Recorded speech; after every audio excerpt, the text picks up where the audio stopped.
start here.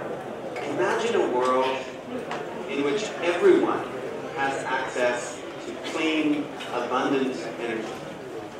Imagine a world in which everyone has access to the energy they need to power their lives, to power their businesses, to power their ambitions.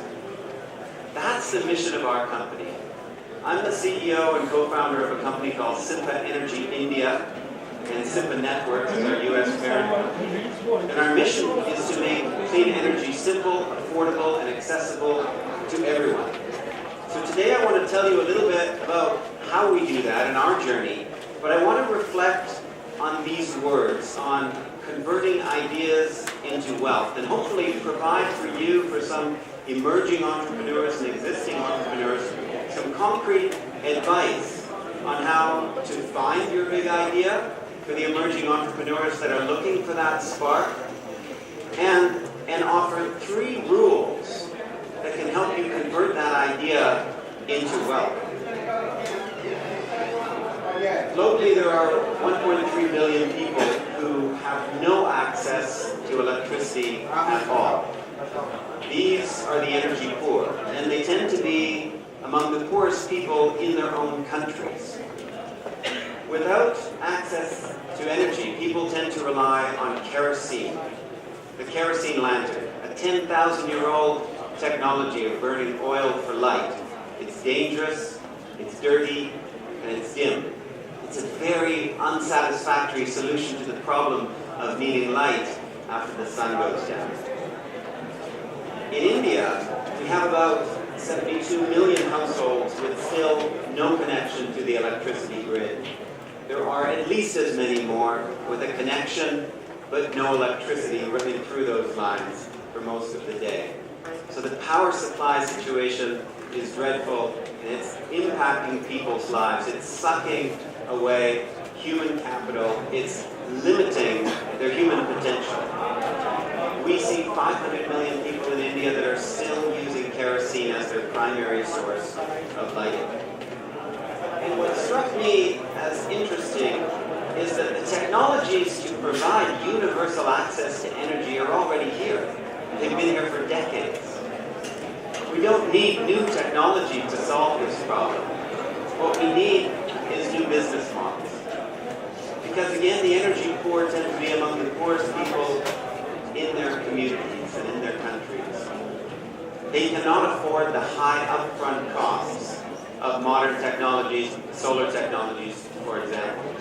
With renewable energy technologies, you have this well-known cost profile, a high upfront investment, and then very low maintenance costs, 0 fuel costs in the case of solar. But how do you break that barrier of the very high upfront costs for people who cannot afford that? We've developed a new business model, but let me first tell you about the product, the physical product that the customer gets. What the customer gets in their home is a solar home system. Again, we didn't invent this. These products have been on the markets for years. Our most popular product has a 40-watt panel, a 26 amp-hour battery, it has energy-efficient LED lights, there's a fan that provides cooling and mosquito control, there's a port for charging your mobile phone. Again, we didn't invent this. This is not rocket science. But when we thought about how to bring this to market, we realized that we needed some innovation. So we looked at our customer segment, rural households, rural small businesses, kirana shops, etc. And we asked ourselves, well, what other kinds of companies are successfully addressing that customer segment, and how are they doing it? And of course, when most rural consumers go into market to buy things for themselves, they often buy in small packets. They maybe buy small packets of cigarettes, or small packets of shampoo, or small packets of toothpaste. And even in the mobile sector, people are recharging in small denominations with prepaid mobile.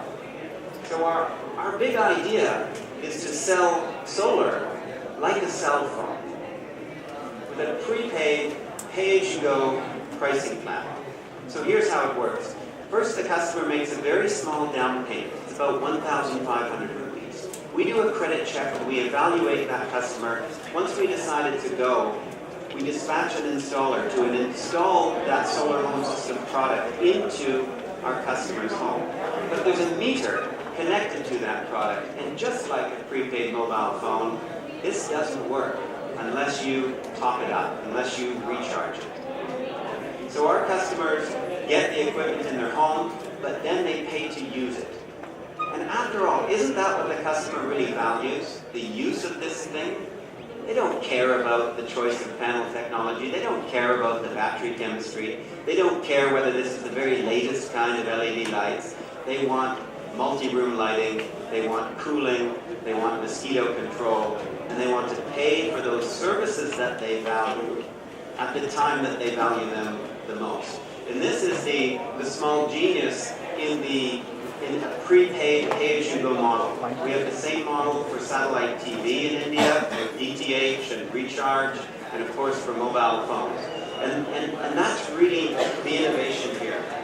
And I want to reflect on that because when we hear from true geniuses like Odad and his team, I think for many entrepreneurs it can be very intimidating, for many emerging entrepreneurs, because these are big ideas and this is hard science.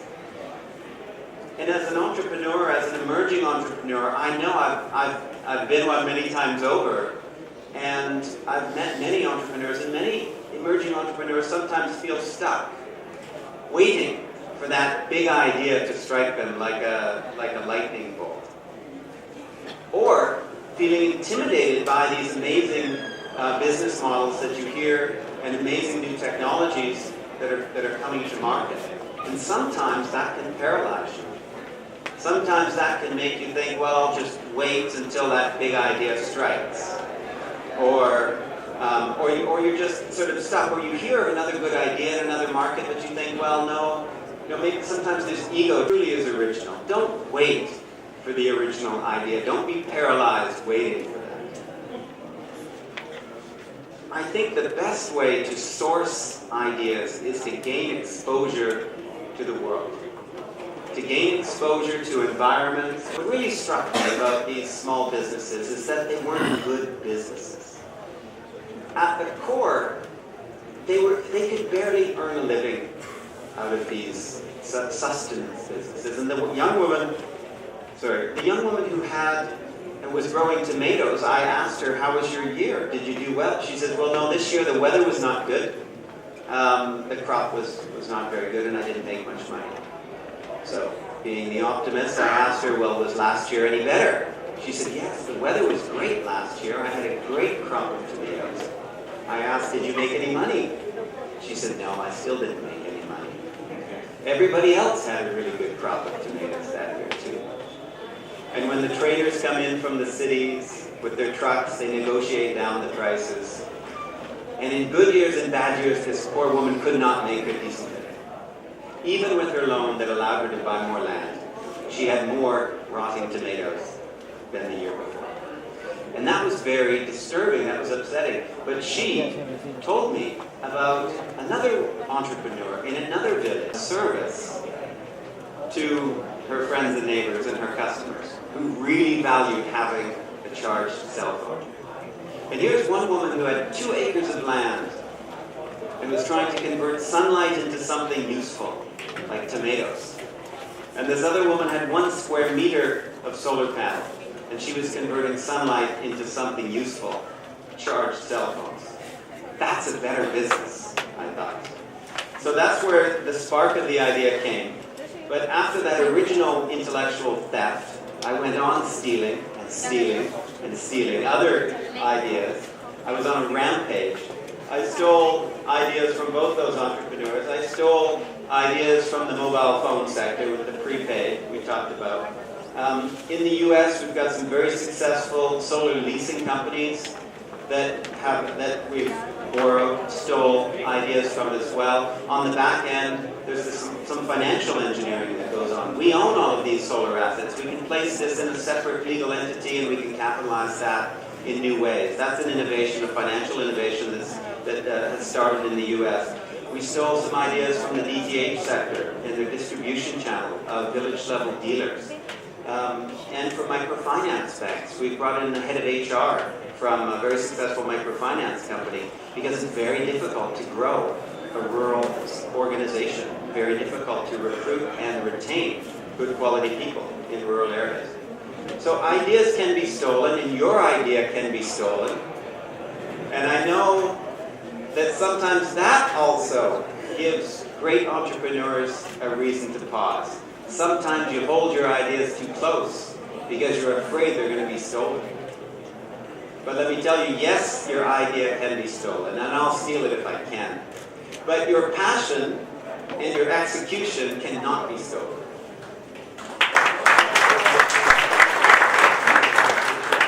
So next I want to give you these 3 simple rules to help you convert your idea into wealth. And the first rule is don't focus on creating wealth for yourself.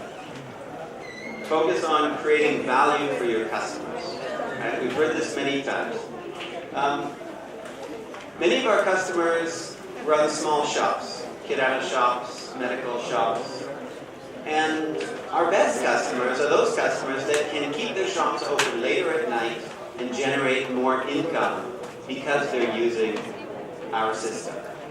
And some of them have even confessed to me that they earn more in 3 days from keeping their shop open than it costs them all month for our system, which makes me think we should be raising our prices, of course.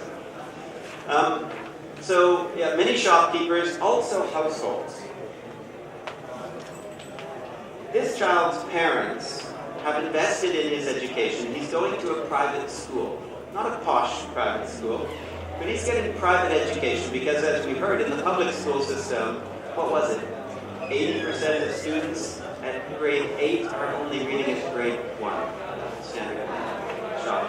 So we look for families that are thinking and investing in their children's future, and they are also very good customers for us. So we are creating value for them, and we continue to try to understand who we can create value for as customers. The second rule is similar to the first one.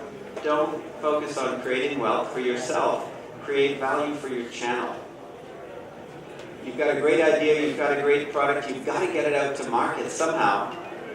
There's a channel probably involved there. We sell through local village-level entrepreneurs.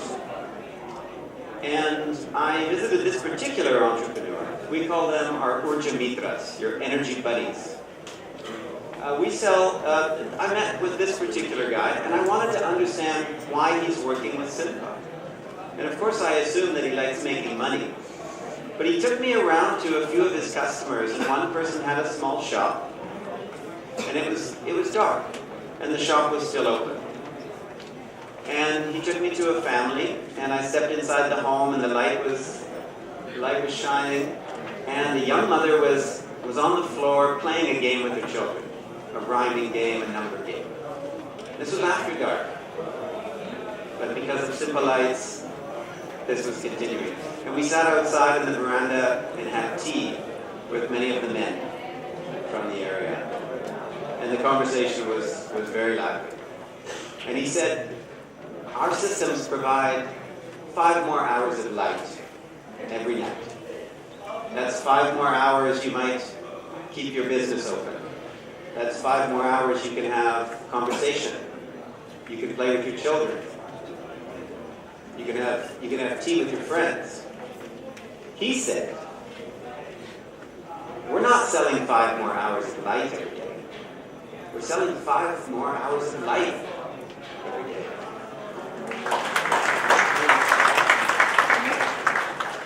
And I realized that when you think about creating value for your channel, you should think well beyond just the money.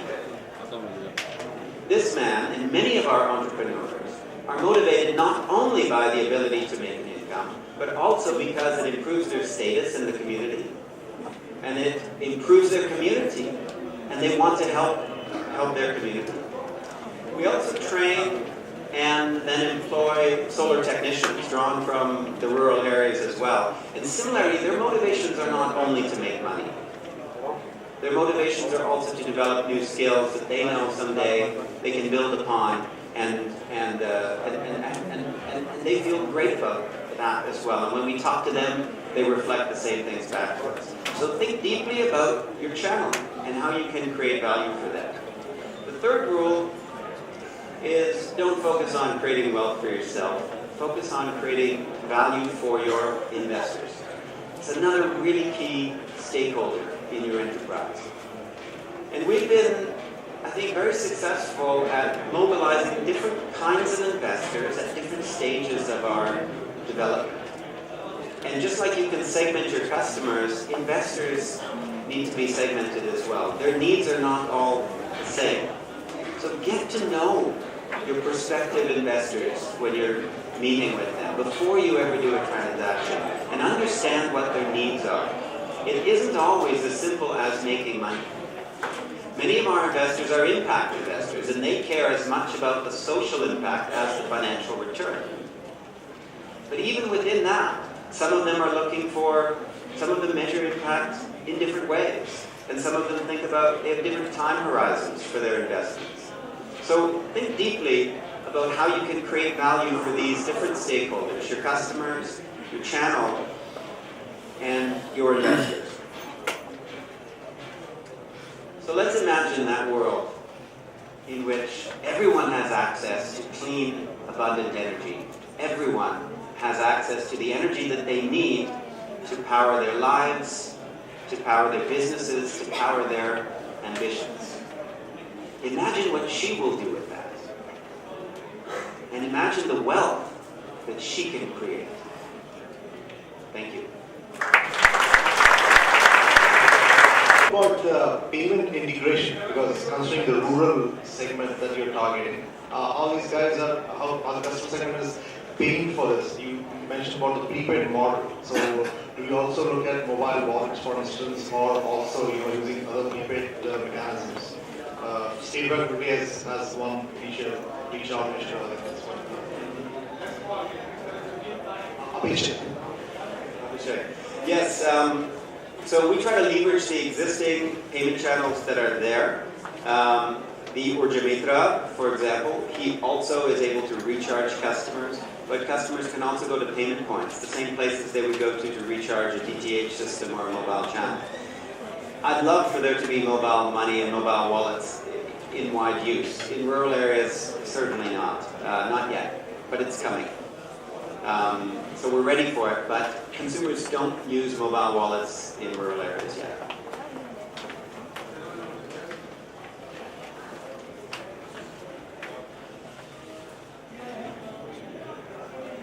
How do you decide that your sales and all that? Well, I'll give you a really honest answer about that. There's the micro sort of question where once you've decided you're going to be in a district, how do you choose the blocks and the villages that you go to? And for that, our credit team gets involved. And these are people from the microfinance sector that know how to look at political risk, communal risks,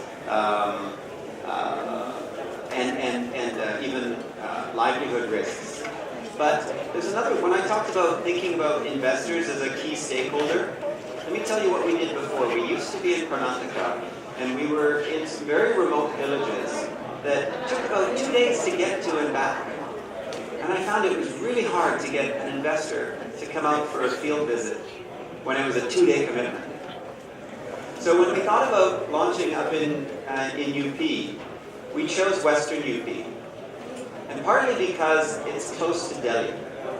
So we're in Mathura, Agra, Aligarh, Hathras, Budaun, Bareilly, Pilibhit, and Kasgaj today. And Aligarh and Mathura are right along the Yamuna Expressway. Now you could say there are better markets for us to get started in, but really there's 355 energy-poor districts across that northern belt in India. And one of the reasons why we chose those ones first is proximity to Delhi. One, to make sure that we can get our investors out there, but two, to make sure I can get my leadership team out in the field a lot. So these sorts of practical things come into play. It isn't always a simple matter of, well, where are the customers? There's other factors that we've considered too.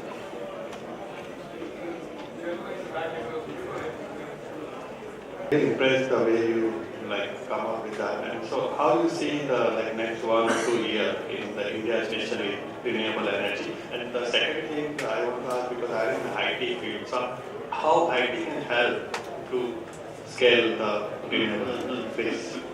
Well, of course, from Modi, we're getting all the right signals, and there was a mention in the budget of some cash for off-grid, but no policies have been defined yet. I do know that Minister Piyush Goyal has got a crack team of really smart people working on this off-grid electrification question, and they're actively seeking input from the practitioners in the space, so it's very engaged government. It's really encouraging, but we don't know what policies will come. I hope it's policies such as tradable tax credits. With solar, as you may know, you get 80% accelerated depreciation, which means you can sort of write off 80% of the value of that solar equipment for tax reasons. You take it as an expense. It should incentivize investment into the sector, but it only does if that company is profitable. But as a startup, we're not profitable. And we're going to keep growing as fast as we can, so we're sort of deferring that profitability. So that accelerated depreciation actually does nothing for us. But there are ways, and there are tax policies at work in other markets, in the US, for example, where those tax credits can be tradable. So I can sell those tax credits to a profitable company that wants to offset their tax bill. And then that policy actually has the right effect of incentivizing entrepreneurs like ourselves to invest more in the solar assets. Improves the economics so we can offer it to lower income people.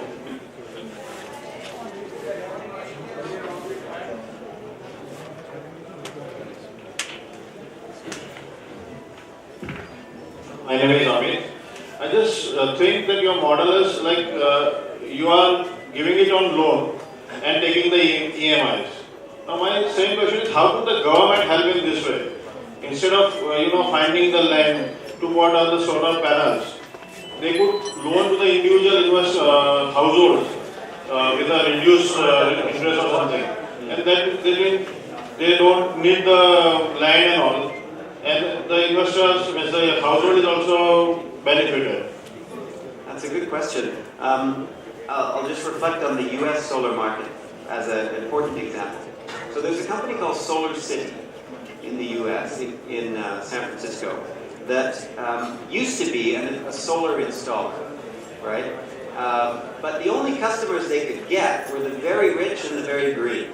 Because who else would spend $40,000 to put solar panels on their roof in a big American home? About 5 years ago, they switched to a solar leasing model, which is actually what we're doing. Not a loan, but a lease. And from the consumer's perspective, a lease is really very different than getting a loan from a bank. One customer put it this way to me. He said, look, I know I could get a loan from this bank and buy this solar product over here. And if I do that, I could stop using kerosene, save money, and that would be enough to pay the bank. But what if that solar product breaks?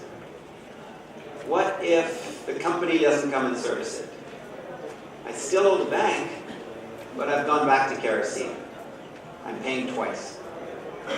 So with a product category like this, a new technology that these consumers have never owned before in their lives, I don't think it's the right approach to ask them to take a loan from a bank, to go into debt, to buy a product that you've never owned before, that you don't understand, you don't know how to buy. So this is where leasing really changes it. We can tell our customers, look, if it doesn't work, you don't have to pay.